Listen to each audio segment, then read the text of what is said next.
આજે આપણે આવ્યા છે જીતુભાઈ જોશી, ગામ સોયલા. એ એમને પાસે બહુ સારી સારી ઓલાદની ભેંસો છે અને ઉત્પાદનો પોતે સારી એવી ઇન્કમ પણ જનરેટ કરે છે. તો આજે એમને થોડું પૂછીશું કે ભાઈ તમને આ વ્યવસાય કેવો લાગે છે.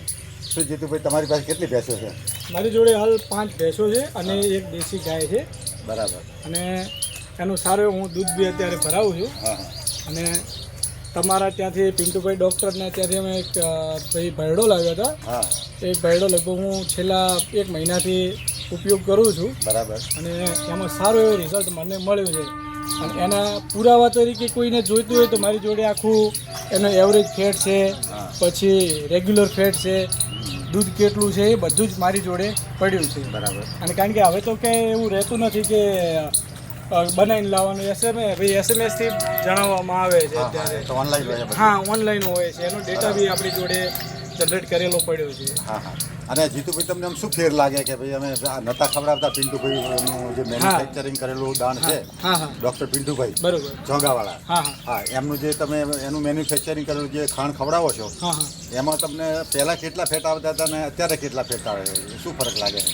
એ સમયમાં ગણો ને મારે ફેટ રહેતો હતો લગભગ ગણો ને 6ની નીચે જતો રહેતો હતો અને 5.5 થી 7 વચ્ચે રહેતો હતો. હા, એવરેજ 6 ની. હા હા, 6 થી 6.5 ની એવરેજ રહેતો. બરાબર. અને એસએનએફમાં પણ એસએનએફ બહુ ડાઉન હતો. એસએનએફ તો એટલો ડાઉન હતો ને કે મંત્રી જોડે ઝઘડા કરવાનું થઈ જતું. હા હા એટલું. પણ પછી અમે પિન્ટુભાઈ ડૉક્ટર જોડે સલાહ લીધી કે મારે આ પ્રશ્ન ઊભો થાય છે. હા. તો એમણે કીધું કે આપણે પોતાની બનાવેલી પ્રોડક્ટ છે અને અમે આટલા મિનરલ્સનો ઉપયોગ કરીને બનાવેલો ભરડો છે, તમે વાપરો. હા, દાણ. હા, ખાંડ. બરાબર. એના આધારે અમે એમના માર્ગદર્શન હેઠળ અમે બધું ઉપયોગ કર્યો. બરાબર. તો અત્યારે એનું રિઝલ્ટ મને 100ની પણ 120% રિઝલ્ટ મળેલું છે. બરાબર. અત્યારે હાલ કેટલા ફેટ આવે તમારે?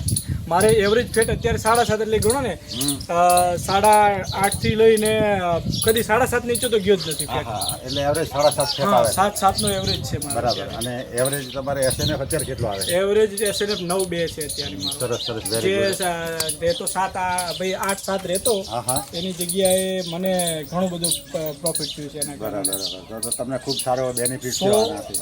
100% રિઝલ્ટ મળ્યું છે. 100%. સરસ સરસ. જેને આપણે કહી શકીએ કે ભાઈ કોઈને એવું જોઈતું હોય તો મારી જોડે આવીને મારા ખેતરે આવીને મુલાકાત લઈ શકે કે ભાઈ આ મેં ખાણદાણ લાવેલું છે. હા હા. અને ઢોર ખાય છે. હું તો તમારા માર્ગદર્શન હેઠળ કોરું મૂકવાનું ચાલુ કર્યું. હા હા. જે ટોપલો બનાવીએ છીએ અમે ખાણનો, હા હા. એમાં તમે કીધું કે ભાઈ જેટલું કોરું ખાય એટલું તો સારું. એના લાળમાં ભળીને જાય તો સારું. અમે એ કર્યું એનાથી તો વળે એનાથી વધારે રિઝલ્ટ મળ્યું છે. હા, બહુ સરસ. મિક્સ કરીએ એના કરતાં તો. સરસ જીતુભાઈ, તમે સારી એવી માહિતી આપી આભાર. અને માહિતી આપવા બદલ ખૂબ આભાર. અને તમે ખૂબ સારા સારા પશુઓ રાખો છો એ બદલ તમને કોંગ્રેચ્યુલેશન. Thank you.